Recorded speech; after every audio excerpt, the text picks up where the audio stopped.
Okay, 7.4 is similarity in right triangles. This is a very short lesson that we're going to cover. It's just talking about if you have three right triangles within a big, or three right triangles all combined into one, how you can write a similarity statement from that. So this theorem says the altitude to the hypotenuse of a right triangle divides the triangle into two triangles that are similar to the original triangle and to each other.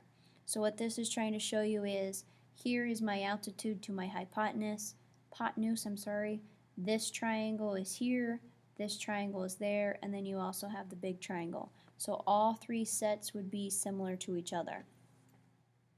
So what we're going to do is just practice seeing those and then also writing out that similarity statement. So this says, what similarity statement can you write relating the three triangles in the diagram? So here is my big one, triangle ZYX. I went ahead and took this triangle here out and flipped it over so that it was in the same orientation over here. And then I took this triangle, the WXY, I took that triangle and put it over here and also flipped it so that it was in the same orientation. So it's wanting me to come up with a similarity statement, so you can say that all three sets are congruent. So these two triangles, these two triangles, these two triangles, are not congruent but similar. So you can either write it all out, but it would be much faster just to write it out in one big statement. So you can just connect all of those similar statements between each other. Do make sure though that you line up your corresponding angles like we have in the past. So this problem, really all it is just focusing on, can you see inside of there all of the triangles, and then can you match up those corresponding angles.